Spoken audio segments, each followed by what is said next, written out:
Yo, what's going on, man? Tonight is actually March the 9th. Welcome into the ChrisBeCappinn Show, man. We got 13 games on the board for tomorrow. I went through about 5 of them. It's a couple of them that don't really matter at all to me, so I'll be skipping those. But on the morning show, in the morning, this video will come to you a lot earlier than the morning show, but on the morning show, we'll go through the rest of them that I find relevant. So let's jump into it. For today, I had one play that was Sacramento plus the 6.5. I'm in the middle of sweating that out right now. Fourth quarter, Sacramento does have a lead. They are beating the Clippers, I think, by 4 or 5. So hopefully we can cash that. 5-point lead, 140 left. Hopefully we can cash that play. A lot of things on the short list cash today, though. So hopefully you guys made some money. Let's jump into it for tomorrow. We'll start with jaXon, as we always do. Simple prompt for jaXon. jaXon, what are the 2 best NBA bets for March the 10th? jaXon tells me that the Miami Heat minus the 9.5 is the right bet. Says the Charlotte struggles. One of the worst teams in the NBA with a poor road record. Significant defensive issues. They rank 28th in defensive rating, allowing 117.4 points per game. Charlotte is also dealing with a lot of injuries, which further weaken their lineup. Miami's home dominance. The Heat are strong at home and have been consistent in covering spreads against weaker teams. They rank 6th in defensive rating, allowing just 109.2 points per game, one of the best in the league. Miami's ability to control the pace and dominate defensively make them a strong pick to cover the spread. Recent trends, Miami's covered 4 of their last 5 games against teams with losing records. Charlotte has failed to cover 3 of their last 4 games. So take Miami minus the 9.5 and the under between the Lakers and the Brooklyn Nets, under 216.5. jaXon says the defensive matchup, the Lakers and the Nets both ranked top 10 in defensive rating over the last 10 games. The Nets allowing just 111.7 points per game. The Lakers average allowing 109.8. Both teams have struggled offensively in recent games. The Lakers are averaging 95.7 points per game over their last 5 contests. Pace of play, both teams played a slow pace, which could limit scoring opportunities. The Lakers ranked 27th in pace, while the Nets ranked 22nd. Recent trends, totals have gone under in 4 of the last 5 games for both teams. The last matchup between the 2 teams also went under. So take the Lakers and the Brooklyn Nets under 216.5. So 2 plays for jaXon. Earlier today, jaXon liked 2 things. They split. So the 2 plays were Memphis minus the 9, and they only won the game by 3.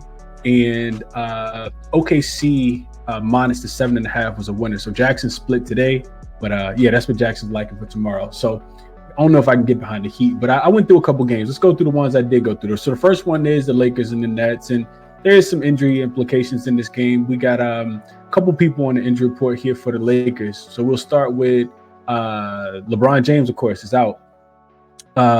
Luka is listed as questionable. Jackson Hayes has been upgraded to questionable after missing the game against Brooklyn. Dorian Finney-Smith is out. That hurts the defense, I think, a little bit for sure. But on the Brooklyn side of things, there's no Cam Thomas. He's out.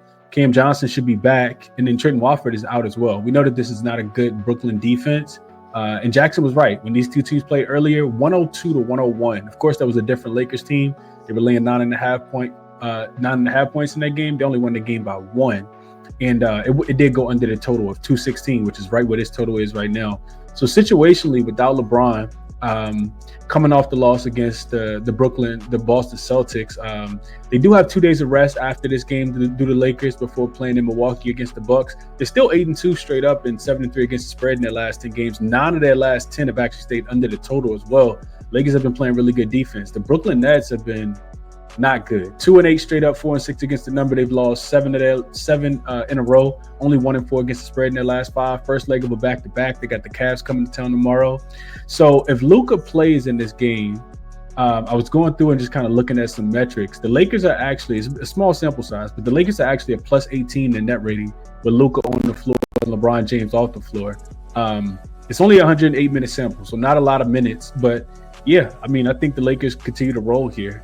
They're plus 9 with Luka on the floor in the 368 minutes that he has played, whether LeBron has played or not. So I'm going to bet on the Lakers to continue to play hard, especially without LeBron. I think that's even more incentive to play hard. I know the teams have changed a lot over the course of the season, but the Lakers are 3-1 straight up and against the spread without LeBron this season. So you could easily argue that they are a much better team now than they were back then. Brooklyn also bottom 5 offensive rated team last 5 games. Now no Cam Thomas, which should make the offense even worse. They also shoot a ton of threes. 8th in 3-point frequency over the last 5 games, but bottom 4 in accuracy. The Lakers have actually been the number 1 3-point defense in the league last 5 games. And I don't think it changes without LeBron James being out there.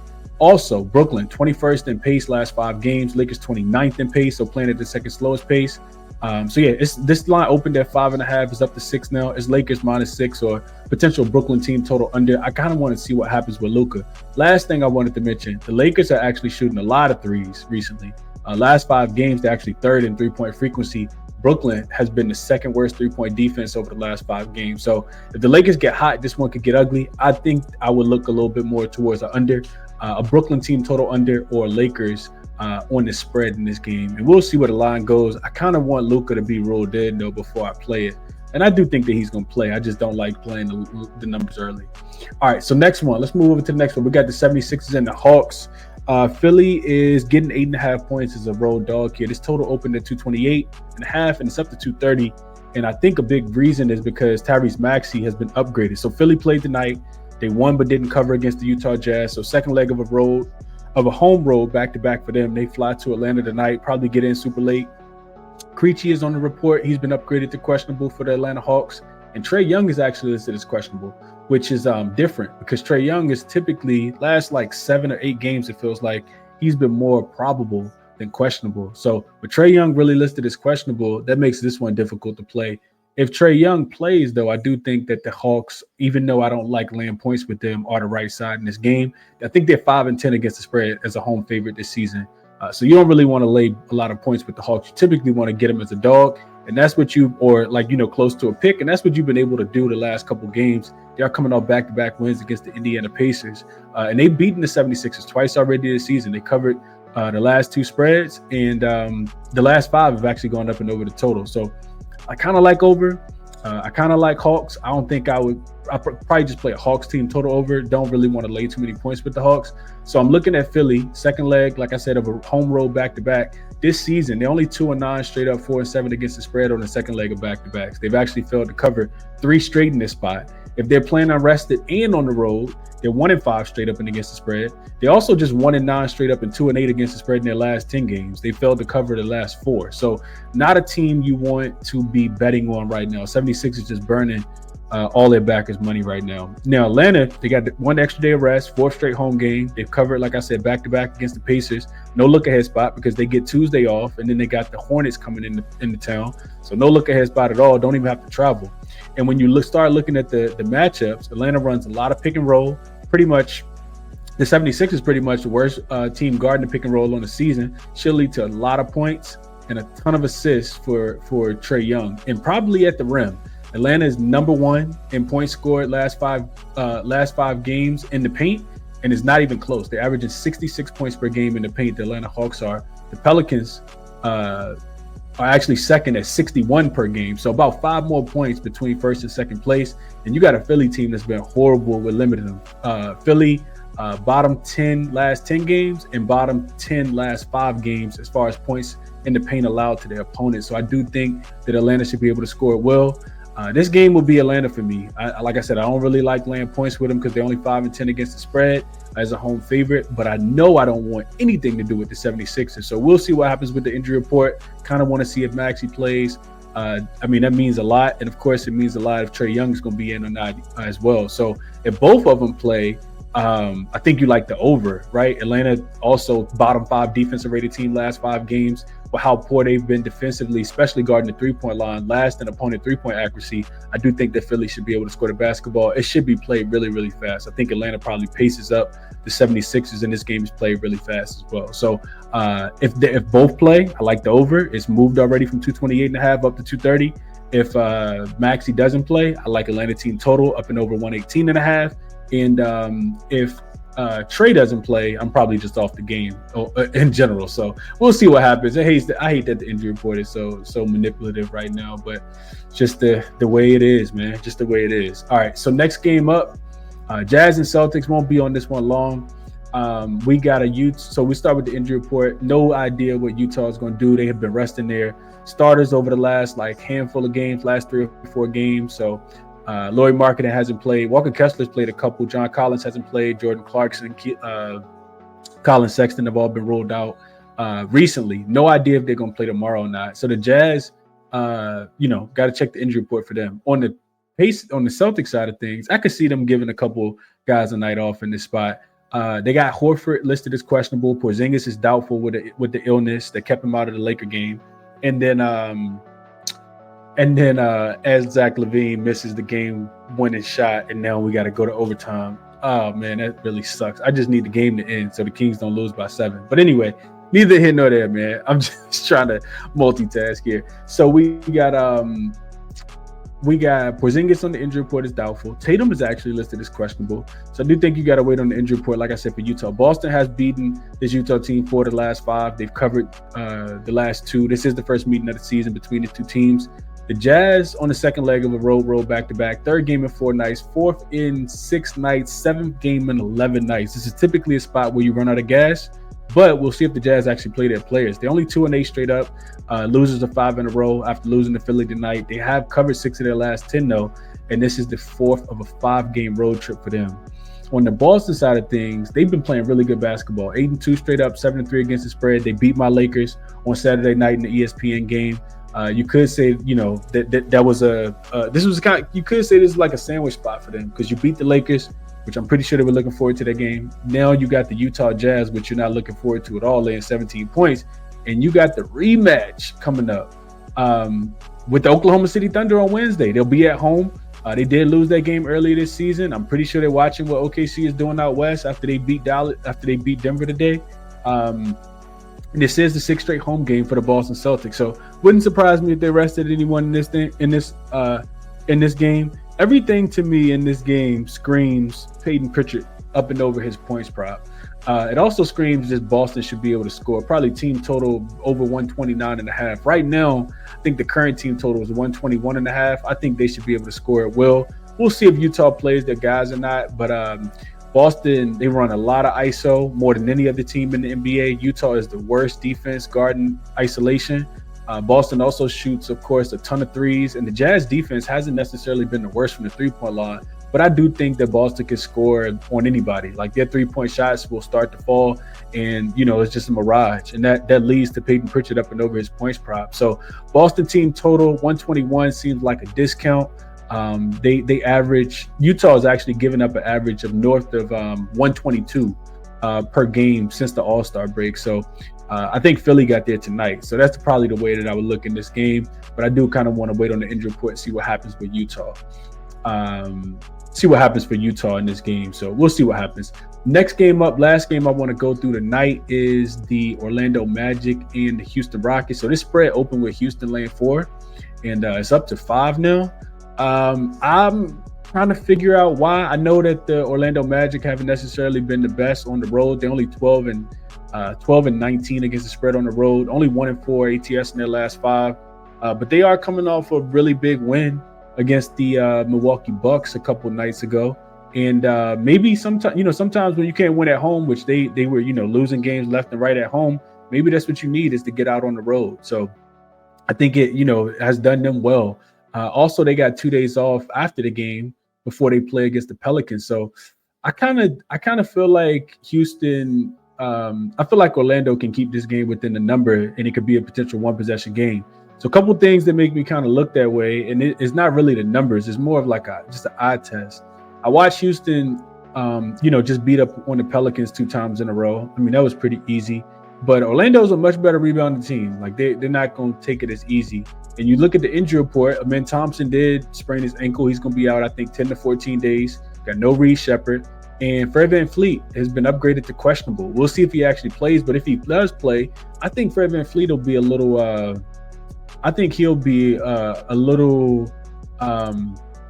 rusty coming back from the injury. He hasn't played a game. I think he's missed like the last 5, 6, 7, 8 games for the Houston Rockets. So I kind of feel like Orlando can keep this one within the number. When I was going through it and looking at it, Orlando, they may be able to score some points in the paint. Houston defense hasn't been great there the last 5 games. We know Orlando don't really shoot a lot of threes. So that's what it's really going to be dependent upon. Can Orlando get downhill and score on the Jabari Walkers and, the jaXon Tates and the Alfred Senguns in this spot and Steven Adams? Houston, they are turning the ball over at a very high rate. They're third in frequency, third highest rate last 5 games. If Fred VanVleet comes back, I think that even though he'll be rusty, they should be able to take care of the ball a little bit better. But if they turn the ball over, Orlando has been getting out and running a little bit more. Their transition offense has picked it up a little bit. And they're scoring a few more points their last 5 games than on the full season. So Orlando's offense has looked a little bit better. Orlando does run a lot of pick and roll. Houston is like really good against the pick and roll. So all of that kind of talked me off of, wanting to play a side or wanting to play a total in this game, especially with it being so low. I kind of like to go over when I see these totals this low. But I want to transition over real quick. I did find something that I really like a lot. I want to share that real quick. So I'm going to stop sharing this. I'm going to go over here to Outlier. There is a link in the description if anybody is interested in checking out Outlier. You can get a 7-day free trial by signing up. What I'm looking at and what I want to play in this spot is I want to play on Jalen Green to go under on his 26.5 points plus assists. So if we transition here, points and assists, we can see that the number is 25.5. I think there's a 26.5. Yeah, 26.5. You can get minus 125 on DraftKings right now. So the play actually is the reason why I like fading Jalen Green anyway. But the reason why I want to fade Jalen Green in this spot is so you look at his favorite shot zone. He shoots above the break threes, right? 43% of his shots come via above the break three. Orlando's actually the best defense in the NBA as far as limiting their opponents above the break three frequency. So they don't give up a ton of above the break threes. Orlando's also allows the fewest assists of any team in the NBA this season. And if Fred VanVleet comes back, that's a lot of ball handling duties that will dwindle for somebody like Jalen Green. So I'm thinking his assist prop, even if you just want to look at his assist to go under, I think that's a good look. With Fred VanVleet in, he's averaging 5.5 potential assists. And without him, he's averaging 6.3. So you can look at this number right here and see that his assist is set at 4.5, and it's already juiced to the under. You can see the under is minus 140. So we go back to the points and assists, and what did I have in my notes? So with Fred VanVleet, he's averaging just 2.8 assists. And he's hit the under in 38 of his 46 games this season, good for 83%. So we can go to this filter right here, games played with, and all this is hypothetical, right? This is if Fred VanVleet comes back. Games with Fred VanVleet in. We go here, we add Fred VanVleet. This is what I was talking about. So 17% of the time he's going over, which means 83% of the time he's going under his 4.5 assists. And it's the best, like I said, best defense in the NBA as far as giving up assists. I looked a little bit deeper versus teams that are top 10 and above the break three frequency, and teams that are, just teams that are top 10 and above the break three frequency. Jalen Green's actually averaging just 20.9, so right at 21 points and assists on the season. He stayed under this 26.5 number in 22 of his 30 games, so that's good for 73.3% of the games. I'm gonna lock this into. Well, no, I won't. I won't lock it in tonight. I was thinking about locking it in tonight, but I do want to wait on the injury report. If Fred VanVleet gets ruled in, I do think this comes down to 25.5, and I still would take the under here as well. So that's what I'm liking in this game. More than trying to pick a side, I think the player prop, in my opinion, makes the most sense for me here. So that's what I like a little bit more than anything is Jalen Green to go under, but we'll see what happens with the injury report. Under 26.5 points plus assists makes a ton of sense to me. That's the only way that I would bet it. So that's the 4 games that I wanted to go through really, really quickly. I will be live in the morning, as always, 7:30 Eastern Standard Time. If people want to wake up, cap the games with me, I'm going to finish going through the rest of these tonight. But I will not be talking about these games tomorrow just because, like I said, it's 13 games on the board. So, best of luck on whatever it is that you're looking to play tomorrow. Real quick recap, if I'm betting anything, like I said, I want Luka in. If I want to lay the points with the Lakers, potential Brooklyn team total under. We'll see what happens when Luka gets ruled in. The Philly and Atlanta, I like the over 230. If Trey and Tyrese Maxey both get ruled in against, bottom 10 defenses. And then Boston, I think they score 122 no matter who plays for Boston. I'm just more so curious of what's going to happen with Utah's availability for their players. We'll see if the Lauri Markkanens give it a shot, or the Colin Sextons, or the Jordan Clarksons. And I just told you guys why I like Jalen Green under his 26.5 points. So that's what I'm looking at for tomorrow. Best of luck on all your action. The resources that I use to handicap the games are here. Check them out. All the resource links are in the description of the video. And yeah, I'll see you guys in the morning. Best of luck on your Monday action. And I will catch you in the next one. I'm out.